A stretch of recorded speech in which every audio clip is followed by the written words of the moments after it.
ইরানে অব্যাহত হামলার মধ্যেই ইসরায়েলকে নরক দেখানোর হুঁশিয়ারি দিয়েছেন দেশটির পার্লামেন্ট স্পিকার মোহাম্মদ বাকের গালিবাফ। বলেছেন, ইরানের সশস্ত্র বাহিনী বর্বর শত্রু ইসরায়েলকে অসহায় করে ছাড়বে, কারণ এই শত্রু কোনো রোড লাইনের প্রতি শ্রদ্ধাশীল নয়। সোমবার পার্লামেন্টের এক উন্মুক্ত অধিবেশনে গালিবাফ এসব কথা বলেন। তার ভাষায়, গত কয়েক বছর ধরে তাতে দখলদারদের দুঃস্বপ্ন ও অপরাধীদের মধ্যে যে ভয় সৃষ্টি হয়েছে তা আগ্রাসনের জন্য অনুশোচনা ও শাস্তি না হওয়া পর্যন্ত চলতেই থাকবে।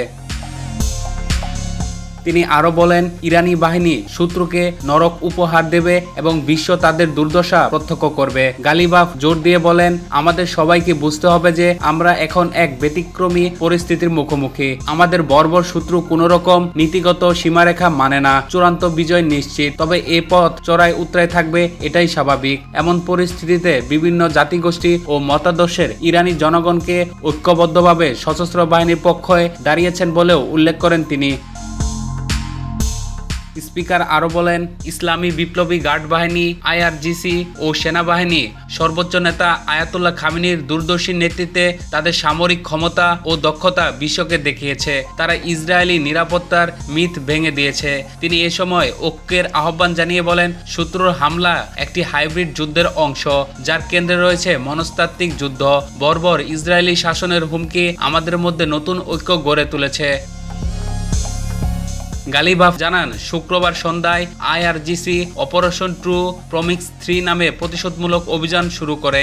এর কয়েক ঘন্টা আগে যুক্তরাষ্ট্রের সমর্থনে ইসরায়েল ইরানের পারমাণবিক কেন্দ্র, সামরিক অবকাঠামো এবং তেহরান সহ বিভিন্ন শহরের আবাসিক ভবনে ব্যাপক সামরিক হামলা চালায়। এই অভিযানের সূচনার আগে আয়াতুল্লাহ খামেনি এক টেলিভিশন ভাষণে বলেন, ইসরায়েলি শাসন ব্যবস্থা একটি নিকৃষ্ট শত্রু এবং ইসলামী প্রজাতন্ত্রের সশস্ত্র বাহিনী প্রতিশোধের পর এটি অসহায় হয়ে পড়ে থাকবে।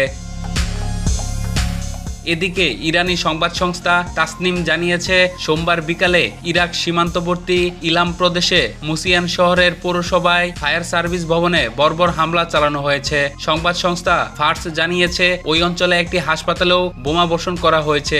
দুটি সংবাদ মাধ্যমই ইরানের ইসলামী বিপ্লবী গার্ড বাহিনীর আইআরজিসি ঘনিষ্ঠ বলে পরিচিত। এদিকে হামলাকালে ইরানি বিমান প্রতিরক্ষা ব্যবস্থা ইসরায়েলের বেশ কয়েকটি ড্রোন গুলি করে ভূপাতিত করেছে বলে প্রতিবেদনে জানানো হয়।